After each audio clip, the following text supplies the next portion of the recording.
আসসালামু আলাইকুম দর্শক, সবাই কেমন আছেন? আজকে অনেকদিন পর আবার একটা নতুন ভিডিও নিয়ে আপনাদের সামনে চলে আসলাম।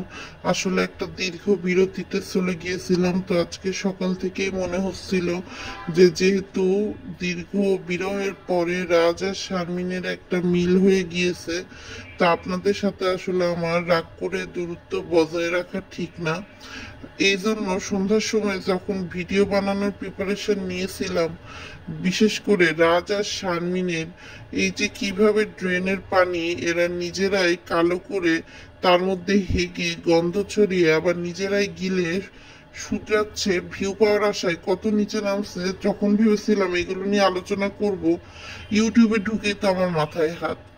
আমি প্রথমে খুকির ভিডিও দেখে বুঝতে পারিনি যে খুকির তো আসলে 14 গোষ্ঠীর আত্মীয়। কোন মা ওই মা থেকে কোন মা ওই মা। একবার ভাবলাম যে রাজ ফিরে আসাতে শারমিনের মায়ে মরে গেল কিনা, এরকম অনেক কিছু আসলে সত্যি কথা বলতে মাথায় আসছিল। পরে যখন আমি দেখলাম যে আমাদের খুকি ম্যাডাম বাপ্পি ভাইয়ের মা করছে, আমি সত্যি বিশ্বাস করতে পারি নাই। কেন বিশ্বাস করতে পারি নাই দর্শক জানেন? কেননা এই মহিলাটাকে আমি সব সময় দেখেছি খুব কঠোর পরিশ্রম করতে। মুখে মানে আমি কখনো দেখিনি যে সে বসে বসে খাইছে এরকম কোনো কিছু। তার দাঁত থাকতে না পারে, সে হচ্ছে অনেক পরিশ্রম করে কিন্তু খাইছে। তো এটা আসলে মারা গিয়ে মানুষকে বাঁচিয়ে দিয়ে যাওয়া যায় না। তো এরকম মারা গিয়ে আসলে বাঁচিয়ে দিয়ে গিয়েছে হচ্ছে আমাকে তিশা আপাকে। তিশা তো মোটে তার শাশুড়িকে দেখতে পারতো না, এটা তো আসলে নতুন কিছু না। 2-3 মাস পর পর তিশার টিকিট অনেক করে যে তার ঢাকায় গিয়ে শপিং করতে হবে, তারপর দাচর যেতে হবে, কিন্তু একই বাড়ির ছাদের তলায় থেকে তিশা আসলে 1 মাসে কয়বার তার শাশুড়িকে ভাত বেড়ে খাওয়াইছে বলেন তো? এই উত্তর যদি দর্শক আপনাদের জানা থাকে তাহলে কিন্তু অবশ্যই আমাকে কমেন্ট করে জানাবেন। এই উত্তর আমার জানা নেই। তো আমি সবারই ভিডিওতে দেখছিলাম, আর দেখে যেটা বুঝলাম যে বাপ্পির মার হচ্ছে মানে বুকে ব্যথা করছিল, সেই সময় বাপ্পির সাথে কথা বলছিল এবং শেষ মুহূর্তে ওই মহিলাটা নিঃস্বার্থভাবে ছেলের কথা ভেবে গেছে দর্শক। সে তার ছেলেকে বলছে যে তুমি টেনশন নিও না, আমার বুকে ব্যথা হচ্ছে। এটা বলা 5 মিনিটের মাথায় নাকি বাপ্পি সবাইকে বলেছে যে তার মা আর নাই। আসলে এই কথার পাশাপাশি অন্য কোনো কথা বলেছিল নাকি, নাকি বাপ্পি নিজে আসলে এমন আনন্দে মশগুল ছিল যে তার মায়ের দিকে ফিরে তাকানোর সময়টাও তার ছিল না, এবং এখন টেকনিক্যালি এগুলো অ্যাভয়েড করার জন্য খুকি, শারমিন, শাহিন সবাই একই গল্প শোনাচ্ছে। এটা কিন্তু দর্শক একটা বিষয় আছে, এটা কিন্তু ভালো করে ভেবে দেখবেন। তো গতকাল নাকি বাংলাদেশ সময় রাত 10:30টার সময় 12:30টার সময় বাপ্পির মা হচ্ছে মারা গেছেন। তো বাপ্পি এমন একটা কুলাঙ্গার ছেলে, পদ্মচর থেকে আর রাজশাহী কত দূর বলেন, সে কিন্তু এসে তার মাকে গোসলের আগের যে লাশ দেখা সেটাও দেখতে পারেনি। তার মা জানাজা অ্যাটেন্ড করতে পারছে কিনা আমার সন্দেহ, কেননা আমি জানি খুকির মতো নির্লজ্জ মহিলারা, ন্যালোচ মহিলারা, এরা কিন্তু পারলে দূর থেকে খাটিয়ার ভিডিও করে রাখতো দর্শকের, এমন লেভেলের। দেখেন এখানে একটা বাড়ির যদি একটা পোষা কুকুরও হয়, সেটাও যদি মারা যায়, সেটার প্রতি যদি মায়া জন্মায়, একটা কিন্তু আলাদা মায়া কাজ করে। আর এখানে তো মা নিজের ফ্যামিলি মেম্বার, এরপরও আসলে বাপ্পি তিশার পরিবার যে কিভাবে ঠিক আছে এটা আমার আসলে জানা নাই। তো এখানে দর্শক দেখেন এই মহিলাটা মানে এত কষ্ট নিয়ে মারা গেছে। তার মেয়ে তো বিদেশে থাকে, কয়দিন আগে মেয়ের বাড়ি থেকে ঘুরে আসলো, মেয়েকে মালয়েশিয়ায় ড্রপ পর্যন্ত করে দিল, মানে মালয়েশিয়ার জন্য এয়ারপোর্টে যাওয়ার জন্য, কিন্তু সেই মানুষটা আজকে নাই। এখন তিশার রাজত্ব আর রাজত্ব, নিজের বাড়িও তিশার, পারুল খাড়াও তিশার, দোতলাও তিশার। ইভেন যে গহনাগুলো নিয়ে সে বিভিন্ন সময় বিভিন্ন ভিডিও বানাতো যে আমার শাশুড়ির এটা কে পাবে ওটা কে পাবে, সেটাও কিন্তু এখন তিশার হয়ে গেছে। আর সবচেয়ে বড় কথা, বাপ্পির মতো কুলাঙ্গার ছেলে তার মা শেষ সময় তার পাশে না থাকলেও তান কিন্তু তার দাদির পাশে ছিল, এবং তান কিন্তু আসলে দেখছে যে তার দাদি কিভাবে ধীরে ধীরে নিঃশেষ হয়ে গেছে।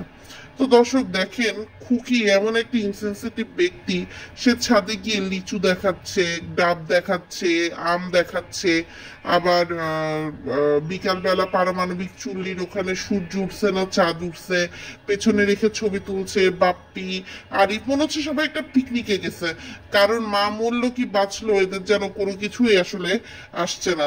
তো আমি যেটা বলবো যে নাজমা বেগম আসলে মারা যায়নি, তাকে আসলে পরিকল্পিতভাবে খুন করা হয়েছে। ঠান্ডা মাথায় খুন যাকে বলে দর্শক।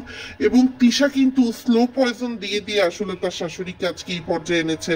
কেননা দেখেন তিশার শ্বশুর বাড়িতে মন বসে না, তাহলে তুই গেছিস কেন শ্বশুর বাড়ি? ওই একটাই কারণ, সম্পত্তি দখল। এই নাজমা বেগম মারা যাওয়ার কদিন আগে কিন্তু নিজের মেয়ের জন্য নিজের ঘরে বাথরুম টাথরুম সবকিছু করে দিছে।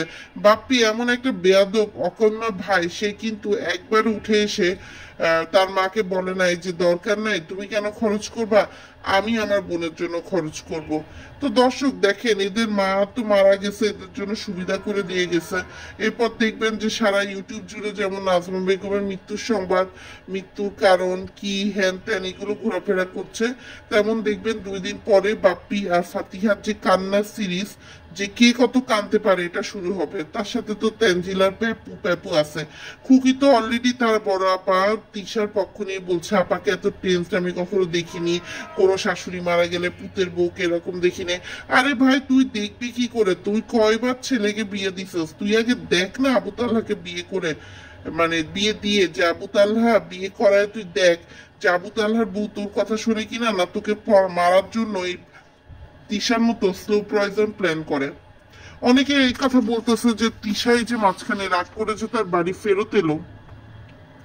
বাপ্পি মনে হয় সেই সময় পাবনা যেতে চাচ্ছিল, কিন্তু বাপ্পিকে আটকানোর জন্য তিশা নাটক করেছে এবং নাটক করে ঠিকই সে বাপ্পিকে এনে ইয়ে করে দিয়েছে। আসলে বাপ্পির কি কোনো কমন সেন্স নাই?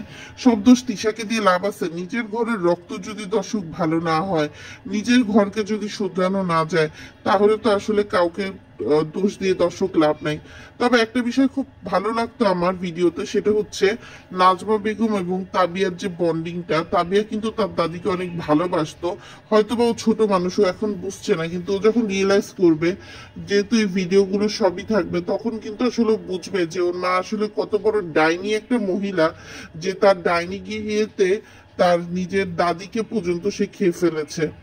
আর এই যে বাপ্পি, দেখেন বাপ্পি এমন একটা ছেলে, 14 ফেব্রুয়ারি কোনো জন্মদিন আমি তাকে দেখলাম না তার মার সাথে সেলিব্রেট করতে, বা কোনো বিবাহ বার্ষিকীর সময় তাদের একান্ত সময় যে কেক, সেটা কোনো সময় তার মার সাথে সেলিব্রেট করতে। সে সব সময় তার যে প্রেমিকা মিম, তার যে বউ বা তিশা, এদের সাথেই কিন্তু আসলে সেলিব্রেট করতে পছন্দ করত। তো যাই হোক দর্শক, আজকের ভিডিওটা এই পর্যন্তই। আর এইসব কুলাঙ্গার রাজ শারমিন এদেরকে নিয়ে আরেকদিন আরেকটা ভিডিও নিয়ে আসবো। কেননা দর্শক সত্যি কথা বলতে পারিবারিক কারণে আপনাদের থেকে ডিসকানেক্টেড ছিলাম, কিন্তু এদের বেহাইল্লাপানা কিন্তু প্রত্যেক দিন দেখেছি, এবং যতবারই দেখেছি ততবারই মনে হয়েছে এদেরকে যদি আসলে 570 বল সাবান দিয়ে ডলার না দেওয়া যায়, তাহলে কিন্তু আসলে দর্শক এরা সোজা হবে না। তো আজকে থেকে নিয়মিত পেজে ভিডিও দেওয়ার চেষ্টা করব। আমাদের যে ইউটিউব চ্যানেল আছে সেই ইউটিউব চ্যানেলে আপনারা ভিডিও পেয়ে যাবেন। আগে যেমন ড্রামা লাভার চ্যানেলটাকে সাপোর্ট করেছেন, ঠিক তেমন ভাবে হচ্ছে আমাদের চ্যানেলটাকে সাপোর্ট করে দিয়ে পাশে থাকবেন। আল্লাহ হাফিজ।